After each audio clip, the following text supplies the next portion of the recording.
तो starting from yesterday जो हम डिस्कस कर रहे थे, ठीक है, challenges in data life cycle security, security concern. तो सिक्योरिटी कंसर्न के रिगार्डिंग अगर हम चैलेंजेस देखें डेटा लाइफ साइकिल सिक्योरिटी में, तो first is where is data. ठीक है, सबसे ज़्यादा इंपॉर्टेंट क्या है कि आपका डेटाबेस जो मेंटेन किया जा रहा है या जो डेटा सेंटर स्टैब्लिश्ड है वो कहाँ पर है। ठीक है, आपको मैंने पहले भी एग्जांपल्स दिए थे कि जैसे जो नेशनल रिप्यूट की या एक तरीके से कह सकते हैं नेशनल इंपॉर्टेंस की जो ऑर्गेनाइजेशन है, ठीक है, वो अपना डेटा सेंटर विद इन मतलब जो उनका प्रेमाइज है वहीं पर ही वो इस्टेब्लिश करते हैं। ठीक है, और जनरली वो प्राइवेट क्लाउड प्रेफर करते हैं, और प्राइवेट क्लाउड भी वो उसी ऑर्गेनाइजेशन के अंदर, जैसे डीआरडीओ, इसरो, ये सब क्या है, नेशनल इंपॉर्टेंस की ऑर्गेनाइजेशन है। ठीक है, तो ये सब जो भी अपना डेटाबेस मेंटेन करके रखेंगी वो कहाँ पर रखेंगी, within the organization premise. Okay, so where is the data. तो फर्स्ट मेजर कंसर्न जो सिक्योरिटी कंसर्न है वो है कि आपका डेटा कहाँ मेंटेन किया जा रहा है। पब्लिक क्लाउड है, पब्लिक क्लाउड में जो भी आप डेटा आप देखिए, जो बैंकिंग से रिलेटेड इंफॉर्मेशन है वो सब आप व्हाट्सएप वगैरह में नहीं शेयर करते हैं। क्यों? क्योंकि it is on public cloud है ना, सेफ्टी सिक्योरिटी कंसर्न है, इस वजह से आप उसमें शेयर नहीं करते। ठीक है, तो क्योंकि आपको उसके बारे में पता नहीं है कि जो आपका डेटा सेंटर है, जो डेटा आपका रखा हुआ है वो कहाँ पर रखा हुआ है। ठीक है, आगे आने वाले टाइम में इस पे भी आप देखिए तो काफ़ी सारे चेंजेस हो रहे हैं। जैसे अब जिस कंट्री में जो कंपनी ऑपरेट करती है, तो उस कंट्री में उस कंट्री के जो सिटीजन्स हैं उनका डेटा रखने के लिए बात हो रही है कि जो डेटा सेंटर है वो उन्हीं कंट्रीज़ में रखा जाए। तो गूगल, माइक्रोसॉफ्ट और भी जो कंपनीज हैं वो सभी, जैसे इंडिया का डेटा है तो इंडिया में डेटा सेंटर स्टैब्लिश करके रखेंगे, चाइना का डेटा है तो चाइना में डेटा सेंटर स्टैब्लिश करके रखेंगे। तो इससे क्या है कि दोनों को ही इसका फ़ायदा होगा। ठीक है, कि मान लीजिए इन केस मेरा दूसरे कंट्री के साथ अगर कोई मान लीजिए क्लैश होता है, तो उस केस में क्लैश होता है, वॉर होता है, तो उस केस में मेरा डेटा जो भी है, मेरी कंट्री का जो भी डेटा है वो मेरे पास में है, मेरे हाथ में। ठीक है, मैं उसे सीज कर दूंगा और फिर वो और कोई इसका इस्तेमाल नहीं कर सकता। ठीक है, तो वो थोड़ा सा सेफ्टी सिक्योरिटी के कंसर्न की बात है कि हम उस पर थोड़ा सा और आगे जा रहे हैं, उसके बारे में हम सोच रहे हैं। ठीक है, तो where is the data is also an important aspect, है ना। ये जानना बहुत ज़्यादा जरूरी है कि जो आपका क्लाउड सर्विस प्रोवाइडर है वो आपका आपका जो डेटा है वो कहाँ पर स्टोर करके रख रहा है। ठीक है, second is who has access, उसकी जो एक्सेस है वो किसको है। ठीक है, समटाइम्स आप देखते हैं कि पासवर्ड प्रोटेक्टेड सिस्टम है और अगर आप पासवर्ड भूल गए तो आप खुद ही एक्सेस नहीं कर पाएंगे उसे। ठीक है, तो हु हैज़ द एक्सेस, और एक्सेस जो है वो कितनी, उसकी लिमिटेशन है। लाइक जैसे क्लाउड है, क्लाउड में मल्टीपल ऑर्गेनाइजेशंस का डेटा स्टोर करके रखा जाता है। ठीक है, अब उसमें जैसे मैं एक ऑर्गेनाइजेशन का ओनर हूँ, तो मैं अपनी ऑर्गेनाइजेशन से रिलेटेड सारा डेटा एक्सेस कर सकता हूँ। मेरे यहाँ कौन कौन से एम्प्लॉय काम कर रहे हैं, वो क्या काम कर रहे हैं, कैसे कर रहे हैं, उन्होंने कौन कौन सा डेटा मेंटेन कर रखा है, मैनेज कर रखा है, वो सब मैं एक्सेस कर सकता हूँ। ठीक है, अब मैं मान लीजिए अलग अलग डिपार्टमेंट हेड को बोलता हूँ, तो वो डिपार्टमेंट हेड को अगर मैं एक्सेस दूंगा तो वो उनको उनके डिपार्टमेंट के रिगार्डिंग जो एक्सेस है वो प्रोवाइड करूंगा। ठीक है, by using their login credentials they can access their data, okay, only for मतलब his or her department। And इसी तरह से जो उनके अंडर में काम करने वाले सबॉर्डिनेट्स होंगे वो सिर्फ अपने से रिलेटेड डेटा ही एक्सेस कर सकते हैं। ठीक है, आप लोग भी AKTU, ERP और मॉडल का इस्तेमाल करते हैं, तो इसमें जब आपको डेटा एक्सेस करना होता है तो आप अपने से रिलेटेड डेटा ही एक्सेस कर सकते हैं जब आप अपने लॉगिन क्रेडेंशियल्स डालते हैं। ठीक है, किसी दूसरे स्टूडेंट का डेटा आप नहीं एक्सेस कर सकते। इसी तरह से मैं एज ए फैकल्टी अगर मैं देखना चाहूँगा तो मैं आपको अपने सब्जेक्ट के रिगार्डिंग जो आपका डेटा है वो मैं वहाँ पर एक्सेस कर सकता हूँ। ठीक है, उसके अलावा मैं और कोई डेटा एक्सेस नहीं कर सकता हूँ कि मैं दूसरे सब्जेक्ट का डेटा भी एक्सेस कर लूँ, ऐसा पॉसिबल नहीं है। ठीक है, तो that is also the security concern. ठीक है, अनदर इम्पॉर्टेंट कंसिडरेशन और concern is what are the regulatory requirement, है ना। जो आपका रेगुलेटरी रूल्स एंड रेगुलेशंस आपके गवर्नमेंट ने स्टेब्लिश किए हैं, या जो आप जनरली कुछ स्टैंडर्ड वगैरह जो फॉलो करते हैं, जैसे ISO का स्टैंडर्ड फॉलो करते हैं, कोविड करते हैं, बहुत सारे इंफॉर्मेशन सिक्योरिटी स्टैंडर्ड्स हैं जो फॉलो किए जाते हैं इंडस्ट्री सिनेरियो में। ठीक है, कल मैंने आपको बताया था कि देयर आर मतलब 2 लेयर, 3 लेयर, मल्टी लेयर जो सिक्योरिटी मैकेनिज्म डिवाइस की जाती हैं। ठीक है, जैसे बैंकिंग से रिलेटेड में होता है ना कि आपने कोई बैंकिंग ट्रांजेक्शन किया तो पहले क्या होता था कि आप अपना जो नेट बैंकिंग में लॉगिन डालते थे उसी से ओपन हो जाता था, ठीक है। उसमें भी अब आप देखिए तो आप क्या करते हैं, आपके मोबाइल में ओटीपी आता है, उसके थ्रू आप एक्सेस कर पाते हैं। उसके बाद वो कैपेचे से जो आपको एक बार फिर से वेरीफाई करता है कि कहीं कंप्यूटराइज तो कोई ऐसा नहीं है कि जो मतलब उस डेटा को एक्सेस करने की कोशिश कर रहा हो, ठीक है। तो वो सब मैकेनिज्म है, 2 लेयर 3 लेयर मल्टी लेयर जो सेफ्टी सिक्योरिटी मैकेनिज्म है, वो आप अपने डेटा को एक्सेस करने के लिए अप्लाई करते हैं, ठीक है।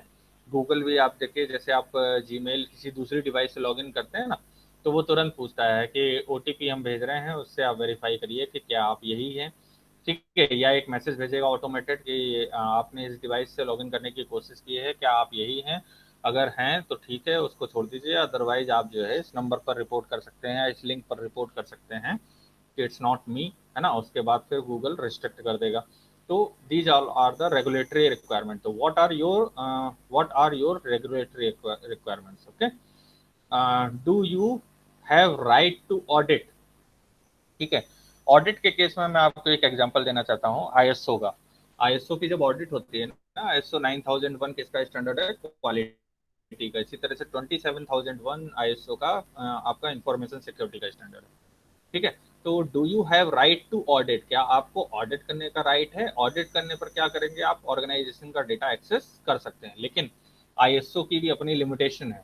आईएसओ बेसिकली जो इम्प्लीमेंट किया जाता है, ये प्रोसेस सेंट्रिक मतलब एक तरीके से अप्रोच है, ठीक है। तो इसमें प्रोसेसेस को लुक किया जाता है, देखा जाता है कि जो प्रोसेसेस हैं वो सही से परफॉर्म कर रही हैं या नहीं। जो बिजनेस प्रोसेसेस हैं, वो जो इंटेंडेड आउटकम आपको बनाना था, क्या वो प्रोसेसेस उस आउटकम को दे पा रही हैं, ठीक है। इनपुट आप इम्प्रूव कर सकते हैं, वो आपकी अपनी कंसर्न है ना। अभी जैसे होता है ना कि बहुत सारे एजुकेशन इंस्टीट्यूशन वो सभी भी आईएसओ ले लेते हैं, आईएसओ इम्प्लीमेंट कर लेते हैं, है ना। तो आईएसओ इम्प्लीमेंट करने में वो क्या चेक करते हैं, एजुकेशन इंडस्ट्री में वो ये चेक करते हैं कि आप टाइम पर क्लास ले रहे हैं, क्लास लेने का मैकेनिज्म क्या है, मल्टीपल जो मतलब केस मेथड है, ठीक है, कॉन्सेप्ट बिल्डिंग है, ठीक है, न्यूमेरिकल एक्सरसाइजेज हैं, असाइनमेंट टाइम पर प्रॉपर देते हैं, उसको सबमिट करवाते हैं या नहीं, ठीक है। तो वो सारी चीज़ें जो है आईएसओ रेगुलेट करता है। वो ये बोलता है कि इन सभी चीज़ों को, जो भी आपकी प्रोसेसेस हैं, सब प्रोसेसेस हैं, एक्टिविटीज हैं, उनको स्ट्रीमलाइन कर लीजिए और उनको डॉक्यूमेंट कर लीजिए, ठीक है। और उसके बाद आप क्या करते हैं, जब आप उसको डॉक्यूमेंट कर लेते हैं, स्ट्रीमलाइन कर लेते हैं, उसके बाद आप उन्हें ऑडिट के लिए बुलाते हैं कि मैंने जैसा आपने गाइडलाइन दी थी उस हिसाब से कर लिया है, अब आप आकर के एक बार चेक कर लीजिए और हमें और भी जो कमियां हो या जो इम्प्रूवमेंट हो वो आप हमें बता दीजिए, ठीक है। तो वो आते हैं, ऑडिट करते हैं। तो इंटरनल और एक्सटर्नल ऑडिट, दो तरीके की ऑडिट होती है। इंटरनल ऑडिट में क्या होता है कि जो आप इंटरनल ऑडिट खुद इनकॉर्पोरेट करते हैं, जैसे मैं एमबीए डिपार्टमेंट को बिलोंग करता हूँ, तो मुझे अगर ऑडिट करानी होगी तो जो आईएसओ से रिलेटेड जिसको एक्सपोजर है आईएसओ में, तो ऐसे लोग मैं इंजीनियरिंग डिपार्टमेंट से बुला करके उनसे बोलूंगा कि आप हमारे मैनेजमेंट डिपार्टमेंट की ऑडिट कर दीजिए। और इंजीनियरिंग डिपार्टमेंट की अगर ऑडिट करनी होगी तो मैनेजमेंट या एमसीए डिपार्टमेंट से लोगों को लेकर के उनकी ऑडिट करा दूंगा। तो that is what internal audit. Internal audit में क्या होता है, हम अपने एम्प्लॉयज को ही उसमें इन्वॉल्व कर लेते हैं कि आप आपस में ही ऑडिट करके देख लीजिए कि जो जैसे रूल्स एंड रेगुलेशंस जो दिए गए हैं आईएसओ द्वारा, क्या वो फॉलो हो रहे हैं, ठीक है। और अगर नहीं होते हैं तो हम उसको करेक्ट कर लेते हैं, जो इम्प्रूवमेंट्स होते हैं वो हम। तो इंटरनल ऑडिट जनरली क्या होता है कि साल में 2 बार हम आईएसओ में कंडक्ट करते हैं। और एक्सटर्नल ऑडिट हम एक्सटर्नल एक्सपर्ट, जो आईएसओ मतलब द्वारा ऑथराइज होता है, उस पर्सन को हम बुलाते हैं और उसको बोलते हैं कि आप हमारे यहाँ आकर के ऑडिट करिए और जो इम्प्रूवमेंट्स हैं वो बताइए, और जो कमियां हैं, चैलेंजेस हैं, उनको आप जो है देखिए, उसके रिगार्डिंग हमें स्ट्रेटजी सजेस्ट करिए, ठीक है। तो do you have right to audit. अब देखिए, ये जो आईएसओ के जो ऑडिटर आते हैं या जो भी ऑडिटर आते हैं, इनकी अपनी कुछ लिमिटेशन होती है कि ये अकाउंट्स डिपार्टमेंट नहीं देख सकते हैं, ठीक है, या एचआर डिपार्टमेंट आपका जो है उसको नहीं छेड़ेंगे। ये बेसिकली किस पर फोकस करेंगे, सिर्फ प्रोसेस पर, मतलब जिस चीज की ऑडिट के लिए आप हैं, ठीक है, तो अल्टीमेटली आप उसी की ऑडिट करेंगे, ठीक है। तो do you have right to audit, क्या आपको राइट है ऑडिट का। क्यों, क्योंकि अल्टीमेटली आप उस ऑर्गेनाइजेशन का डेटा एक्सेस करने जा रहे हैं, ठीक है। अभी होता है ना, जैसे एकेटीयू में या किसी एग्जाम में जैसे ड्यूटी लगाई जाती है ना हम लोगों की, तो हम लोगों से एक परफॉर्मा भराया जाता है। उस परफॉर्मा में क्या लिखा होता है कि आप लोग का मतलब मेरा कोई क्लोज रिलेशन में या फैमिली में, फ्रेंड सर्कल में या मेरे नोन में कोई मेरा ऐसा पर्सन नहीं है जो AKTU में अभी ड्यूरिंग मतलब बीटेक में या MBA में पढ़ रहा हो, ठीक है, और मैं ऐसे किसी को नहीं जानता हूँ और मैं ड्यूटी के लिए अपना कंसेंट देता हूँ, ठीक है। तो ये क्या है कि बेसिकली मतलब मैं किसी को अनड्यू एडवांटेज या अनड्यू फेवर नहीं करूंगा। तो अल्टीमेटली वही कह रहा है, do you have right to audit, क्या आपको राइट है ऑडिट करने का? अगर राइट है तो इसका मतलब है कि आप जो डेटा एक्सेस करोगे, देखोगे ऑर्गेनाइजेशन का, वो लीक नहीं करोगे, ठीक है। होता है ना, आप लोग भी क्वेश्चनेयर भरवाते हैं, तो क्वेश्चनेयर भरवाने के बाद क्या लिखते हैं उसमें कि जो मैं क्वेश्चनेयर के लिए ये डेटा आपसे मांग रहा हूँ या मांग रही हूँ, तो उसको मैं कहीं पर भी लीक नहीं करूंगा, आपके ऑर्गेनाइजेशन के नाम पर कोट नहीं करूंगा, मैं उसको इन जनरल ही रखूंगा, ठीक है, और मैं किसी के साथ भी शेयर नहीं करूंगा। It's just for literary purpose, है ना, सिर्फ नॉलेज के लिए और एकेडमिक पर्पज के लिए मैं इसका इस्तेमाल करूंगा, किसी भी कॉमर्शियल पर्पज के लिए इसका इस्तेमाल नहीं करूंगा। तो वो आप एक क्लॉज लगा करके और फिर आप क्वेश्चनेयर भरवाते हैं अपने जो भी जिससे भी जो भी आपके रिस्पोंडेंट हैं उनसे, ठीक है। तो दैट इज व्हाट मीन्स आपने जो डेटा एक्सेस करने की कैपेबिलिटी है ना, डेटा किस लिमिटेशन तक आप एक्सेस कर सकते हैं, ठीक है, तो वो चीज है आपका do you have right to audit, क्या आपको राइट है ऑडिट करने का, डेटा को एक्सेस करने का, उसको चेक करने का। लेकिन अल्टीमेटली आपको ये एश्योरेंस देना होगा कि आप उसको सेफ सिक्योर रखेंगे, ठीक है, कहीं पर लीक नहीं करेंगे, ठीक है। तो जिससे कि सिक्योरिटी कंसर्न जो डेटा का है वो आप कंसीडर कर सके, okay. Another important aspect is what type of training does the provider offer their employees, ठीक है, किस टाइप की ट्रेनिंग जो आपका सर्विस प्रोवाइडर है या आपका जो ऑर्गेनाइजेशन है वो आपके एम्प्लॉयज को प्रोवाइड करता है, ठीक है। Is there any issue? Okay, no sir. चलिए। तो किस टाइप की training, what type of training does the provider offer their employees, किस तरीके की ट्रेनिंग आपका जो सर्विस प्रोवाइडर है वो प्रोवाइड कराता है या ऑर्गेनाइजेशन है जो प्रोवाइड कराता है? देखिए, जब भी आप क्लाउड में डेटा ले जाते हैं या कुछ भी नया इंप्लीमेंट करते हैं अपनी ऑर्गेनाइजेशन में ना, तो आपको अपने एम्प्लॉयज को ट्रेन करना होता है, ठीक है, कि वो किस तरीके से उसका इस्तेमाल करें। मान लीजिए आप किसी क्लाउड सर्विस आपने अवेल की, पहले आपने अपने यहाँ डेटा सेंटर स्टैब्लिश करके ERP सिस्टम रन कर रहे थे, तो जब ERP सिस्टम रन कर रहे थे उस समय ट्रेनिंग दी होगी, ठीक है, उसके लोग हैबिचुअल हुए होंगे, फिर आप उसको क्लाउड में ले गए। तो क्लाउड में ले गए तो किस तरीके से क्लाउड में आपको काम करना है। अभी आजकल देखिए तो कंपनी जब आपसे रिज्यूम मांगती है ना, तो वो कहती है कि आपको Google doc, Google excel, Google PPT पर आप जो है कंफर्टेबल हो या नहीं, क्योंकि हम अभी भी क्या करते हैं, MS हमारे जो कंप्यूटर है, सिस्टम है, उसमें हमारे पास MS जो वर्ड है, ऑफिस है, वो पड़ा होता है ना, इंस्टॉल करके, और उसके बाद हम उसमें सेव कर करके काम करते हैं, हमारी हैबिट है ऐसी, ठीक है। तो फर्दर हमें ट्रेनिंग की जरूरत है। ट्रेनिंग क्या है कि मतलब हम उसी पर ही काम करें, उस सिस्टम को अडॉप्ट कर लें, ठीक है। तो अडॉप्ट करने के लिए अल्टीमेटली आपको एम्प्लॉयज को ट्रेनिंग देनी पड़ेगी कि किस तरीके से क्लाउड को अडॉप्ट किया जाए, ठीक है, क्या क्या लिमिटेशन आपको फेस करनी पड़ सकती हैं, क्या क्या चैलेंजेस फेस करने पड़ सकते हैं, कौन कौन से सिक्योरिटी मैकेनिज्म है जो आपको डिवाइस करने की जरूरत है, ठीक है। बैंक में भी आप क्या करते हैं, नेट बैंकिंग इस्तेमाल करते हैं, ठीक है, तो बैंक से मैसेज आता है कि हमारे यहाँ से कोई भी कॉल इस तरीके का नहीं आता है कि आपसे हम आपका पिन पूछें, आपका जो ATM कार्ड नंबर है या क्रेडिट कार्ड नंबर है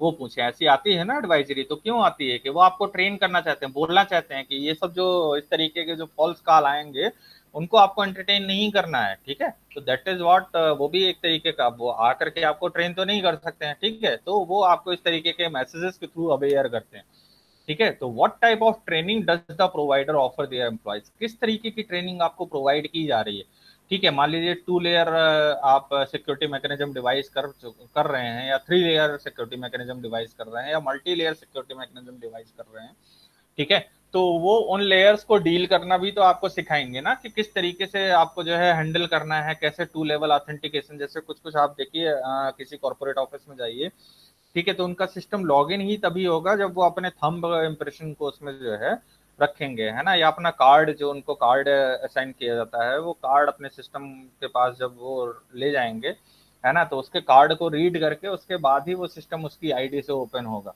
ठीक है। तो उसमें जैसे कॉल सेंटर्स में होता है ना, ठीक है, तो उसमें ये नोटिस हो जाएगा कि हाँ ये पर्सन इतनी देर तक इस सिस्टम पर बैठा हुआ था और इस सिस्टम पर कॉल ले रहा था, ठीक है। तो अब what type of training does the provider offer their employees, किस तरीके की ट्रेनिंग आप प्रोवाइड करते हैं, किस लेवल की ट्रेनिंग आप प्रोवाइड करते हैं जिससे कि जो आपका सिक्योरिटी कंसर्न है उसको आप मीट कर पाए, है ना, जो चैलेंजेस हैं बेसिकली सिक्योरिटी से रिलेटेड उनको आप ओवरकम कर पाए। ठीक है, next is what type of data classification system does the provider use. ठीक है, डेटा क्लासिफिकेशन सिस्टम किस तरीके का आप यूज करते हैं, जैसा मैंने आपको बताया था कि आप अपने फ़ोन में करते हैं ना, कि आपने कैमरे से जो पिक खींची तो वो कैमरे में जाकर के स्टोर होती हैं कि these images are captured through your camera, है ना। व्हाट्सएप में अगर किसी फ्रेंड ने आपको जो फोटोज वगैरह भेजी हैं वो आपके व्हाट्सएप इमेजेस में जाएंगी, व्हाट्सएप में आपके फ्रेंड्स ने अगर वीडियो भेजा है तो व्हाट्सएप वीडियोज में जाएगा। ठीक है, और अगर आपने अपने कैमरे से कोई वीडियो बनाया है तो वो आपके कैमरे की वीडियो में जाएगा, कुछ स्नैपशॉट लिया है तो स्नैपशॉट करके अलग फोल्डर बन जाएगा। ठीक है, तो इस तरीके से अब आजकल डिवाइसेस में ये फीचर्स आ रहे हैं। ठीक है, लेकिन अदरवाइज जब आप सॉर्टिंग करते हैं, जैसे अपने सिस्टम पे आप काम करते हैं तो क्या करते हैं, आपके जो कॉलेज से रिलेटेड अलग अलग सब्जेक्ट आप पढ़ रहे हैं तो जो पीपीटी जैसे मान लीजिए सभी फैकल्टीज भेजते हैं आपको, तो आप क्या करते हैं अलग अलग फोल्डर बना करके, जैसे मैं डब्ल्यू की भेजूंगा या सीसीबी की भेजूंगा तो सीसीबी और डब्ल्यू फोल्डर बना करके सीसीबी में सीसीबी की यूनिट के हिसाब से नाम डाल डाल करके और उसको जो है आप सेव करते हैं ना, तो that is what the data classification system. तो what type of data classification system does the provider use, है ना, किस तरीके का डेटा क्लासिफिकेशन सिस्टम, ठीक है, जो आपका सर्विस प्रोवाइडर है वो यूज कर रहा है या आप यूज कर रहे हो। ठीक है, जिससे कि टाइमली आप किसी भी डेटा को एक्सेस कर पाओ। जितना अच्छा आप क्लासिफिकेशन सिस्टम आप इस्तेमाल करेंगे उतना आपको कम हेडेक होती है जब आप डेटा रिट्रीव करते हैं। ठीक है, अदरवाइज सारा डेटा आप एक जगह डाल दीजिए। ठीक है, फॉर एग्जांपल आप इसको एक छोटे से एग्जांपल से समझिए कि आप 7-8 सब्जेक्ट पढ़ते हैं, ठीक है, ड्यूरिंग योर एमबीए, है ना। इस सेमेस्टर में मान लीजिए आप 8 के करीब सब्जेक्ट पढ़ रहे हैं, है ना, और आठों जो भी आपके फैकल्टी पढ़ाते हैं उन सभी की पीपीटी आपने रैंडमली अपना डाउनलोड की और उठा करके एमबीए थर्ड फोल्डर में इंसर्ट कर दिया। अब उसके बाद जब एग्जाम के टाइम पे आप उसको एक्सेस करने बैठेंगे तो आप हर एक पीपीटी को खोल करके देखेंगे और फिर देखेंगे कि अरे यार ये तो मेरे सब्जेक्ट की है नहीं, फिर आप उसको ढूंढेंगे, फिल्टर करेंगे। ठीक है, तो आपको हेडेक होगी उस, ठीक है, कि डेटा अगर कैटेगराइज होता, उसको हमने प्रॉपर टाइम पर टाइम रहते अगर हमने उसको सिस्टमेटिक वे में अरेंज कर लिया होता, क्लासीफाई कर लिया होता, ठीक है, तो जो डेटा रिट्रीवल में प्रॉब्लम आ रही है वो आपको नहीं आती। ठीक है, तो what type of data classification system does the provider use, है ना, जो सर्विस प्रोवाइडर है आपका वो आपको किस तरीके का डेटा क्लासिफिकेशन सिस्टम आपको प्रोवाइड कर रहा है। ठीक है, फेसबुक इमेजेस या कुछ डाउनलोड होता है आपके फोन में, अब आप देखिए ना, तो आपको मैनेज करने की जरूरत नहीं है, वो सारी चीजें आपको जो है एंड्रॉइड सिस्टम में फीचर की तरह पर मिल रहा है। ठीक है, अपने आप ही वो उसको कैटेगोरिकली अरेंज कर देगा, है ना। मीडिया फाइल में जाते हैं तो वो अलग अलग मीडिया के हिसाब से आपको बता देता है कि वीडियो इतने हैं, डाउनलोड इतने हैं, फाइल्स इतनी है, उसमें एक्सेल वर्ड पावर पॉइंट इतने इतने इतने हैं।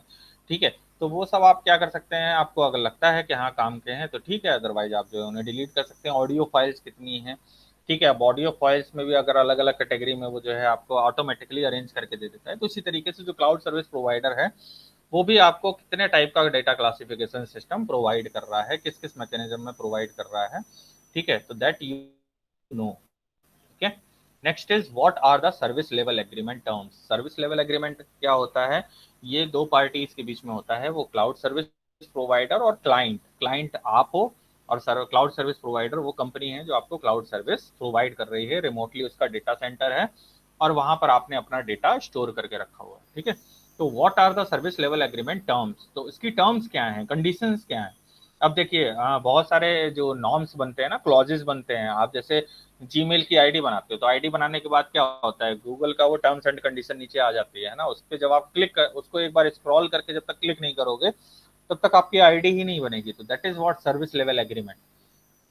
ठीक है, मोस्ट ऑफ द टाइम हम लोग नहीं पढ़ते हैं उसको ध्यान से, लेकिन ये वही वो क्लॉजेज हैं, इन केस ऑफ कॉन्फ्लिक्ट हुआ क्लाइंट और सर्विस प्रोवाइडर के बीच में तो उन्हीं क्लॉजेस के बेसिस पर जजमेंट दिया जाएगा। ठीक है, तो उन पर जो लेटेस्ट केसेस होते हैं उसके साथ साथ सर्विस लेवल एग्रीमेंट में अमेंडमेंट भी होते रहते हैं। ठीक है, तो what are the service level agreement terms, उसकी टर्म्स क्या है। ठीक है, दोनों के राइट जिससे कि प्रोटेक्टेड रहे इन केस कुछ मिसहैपनिंग होती है। अब जैसे कॉन्फ्लिक्ट हुआ, वॉर हुआ, ठीक है, तो अब डेटा सेंटर यहाँ पर इंडिया में क्यों इस्टेब्लिश कर रही है कंपनी, क्योंकि इंडियन गवर्नमेंट फोर्स कर रही है कि आप यहाँ पर हमारे जो कंट्री का डेटाबेस है वो हमारी कंट्री पर ही रखें। ठीक है, और चाइनीज ऐप को बैन कर रही है। क्यों कर रही है? क्योंकि वो स्पाई कर रहे हैं उस पर, ठीक है, हमारे डेटा को एक्सेस करके और उस पर जो है स्पाई एक्टिविटीज परफॉर्म कर रहे हैं। तो इस वजह से हम अपने डेटा को सेफ सिक्योर करना चाहते हैं, इसलिए तो हम अपने सर्विस लेवल एग्रीमेंट को रिवाइज कर रहे हैं ना, कि आप यहीं पर डेटा सेंटर स्टैब्लिश करिए। आप होंगे यूएस बेस्ड कंपनी होंगे या यूके बेस्ड कंपनी होंगे या जर्मनी बेस्ड कंपनी होंगे, ठीक है, आप अपना डेटा सेंटर यहाँ पर स्टैब्लिश करिए और हमारे जो इंडियन सिटीजन है उनका डेटाबेस आप यहाँ मेंटेन करिए। ठीक है, इन केस ऑफ कॉन्फ्लिक्ट होता है यूएस से, यूके से, जर्मनी से, फ्रांस से, किसी भी कंट्री से, ठीक है, तो जो हमारे यहाँ के रेजिडेंट्स हैं उनका जो राइट्स है वो प्रोटेक्टेड रहेगा, उनका जो डेटा है वो प्रोटेक्टेड रहेगा। ठीक है, तो इसके लिए ये मैकेनिज्म डिवाइस किया जा रहा है ना। ठीक है, तो what are the service level agreement terms, दोनों के बीच में क्या टर्म्स एंड कंडीशन है, क्लाइंट के बीच में और क्लाउड सर्विस प्रोवाइडर के बीच। Okay, next is what happened if there is a security breach. अगर सिक्योरिटी ब्रीच होता है तो क्या मतलब क्या मैकेनिज्म आप करेंगे या क्या उस केस में आप एक्शन लेंगे। ठीक है, क्या पेनल्टी होगी, क्या मतलब किसके राइट रिजर्व रहेंगे और कौन गिल्टी होगा, कौन विक्टिम होगा, वो सारी चीजें। तो what happened if there is a security breach, अगर कोई सिक्योरिटी ब्रीच होता है तब उस कंडीशन में क्या होगा। अब आप देखिए ना, जैसे जैसे हमारी टेक्नोलॉजी में ग्रोथ होती जा रही है वैसे वैसे आप देखिए तो जो ब्रीचेज हैं, सिक्योरिटी ब्रीचेज, वो भी बढ़ते जाते हैं ना, उनमें भी आप देखिए तो नए नए चेंज आते जाते हैं। पहले आप देखिए आज से 10 साल पहले साइबर सेल जो हुआ करती थी वो इतनी एक्टिव नहीं थी, है ना। जो हमारा इंडियन पुलिस डिपार्टमेंट है वो उतना ज़्यादा एक्टिव नहीं था। आप देखिए तो साइबर सेल में बहुत ज़्यादा भर्तियां नहीं होती थी। ठीक है, अब आज के टाइम में आईटी सेल अलग से होती है और वो इस तरीके की एक्टिविटीज़ को ट्रैक ट्रेस करते हैं। अभी मैं रिसेंटली एक वेबिनार सुन रहा था, ठीक है, तो उसमें एक आईपीएस ऑफिसर वेबिनार ले रहे थे, तो उन्होंने बताया कि किस तरीके से अब आजकल जो साइबर क्रिमिनल है ना वो आपके डिवाइसेस के थ्रू वो आपको ट्रैक ट्रेस कर सकते हैं और किसी भी टाइम मतलब वो आपके जो भी क्रेडेंशियल्स हैं या जो भी आपकी कॉन्फिडेंशियल इंफॉर्मेशन है वो आपके डिवाइसेस के थ्रू एक्सेस कर सकते हैं। ठीक है, तो उनको किस तरीके से आप सेफ रखें। ठीक है, और बहुत सारी इस समय हैकिंग बेस्ड आप मूवीज वगैरह भी देखते हैं तो उसमें भी देखते हैं कि किस किस तरीके से इनोवेटिव तरीके से वो जो है सिक्योरिटी ब्रीचेस परफॉर्म करते हैं, हैकर्स, क्रैकर्स वगैरह। ठीक है, तो what happened if there is a security breach, क्या मतलब होगा जब कोई सिक्योरिटी ब्रीच आता है। ठीक है, किस लेवल तक जो क्लाउड सर्विस प्रोवाइडर है वो रिस्पॉन्सिबल होगा और किस लेवल तक जो क्लाइंट है वो रिस्पॉन्सिबल होगा, क्योंकि क्लाइंट की भी तो रिस्पॉन्सिबिलिटी बनती है ना कि अपने डेटा को सेफ सिक्योर रखे, अपने क्रेडेंशियल्स किसी और के साथ शेयर ना करे। ठीक है, क्लाउड सर्विस प्रोवाइडर ने आपको जो है मान लीजिए 3 लेयर सिक्योरिटी प्रोवाइड कर रखी है, ठीक है, लेकिन आपने क्या किया कि वो 3 लेयर आपने अपने दोस्त को बता रखा है और उसने अपने दोस्त को बताया और उसके दोस्त ने ला करके और वो क्रेडेंशियल्स डाल करके आपकी इंफॉर्मेशन निकाल ली और उसका इस्तेमाल कर लिया। उसके बाद आप क्लाउड सर्विस प्रोवाइडर को बोल रहे हो, ठीक है, कि आपका जो सिक्योरिटी मैकेनिज्म था वो बहुत अच्छा नहीं था। तो अब उस केस में क्या होगा, तो किसके राइट्स रिजर्व हैं, है ना, कौन विक्टिम माना जाएगा, कौन गिल्टी माना जाएगा, तो वो सारी चीजें कि means what happens if there is a security breach, तो क्या होगा। ठीक है, तो these all are the challenges in data life cycle security, security concern के केस में ये सारे चैलेंजेस हैं जो कि आपको फेस करने पड़ते हैं as a cloud service provider and as a client. Is it clear? Is there any doubt you may ask? Do you have any doubt? No, sir. Thank you.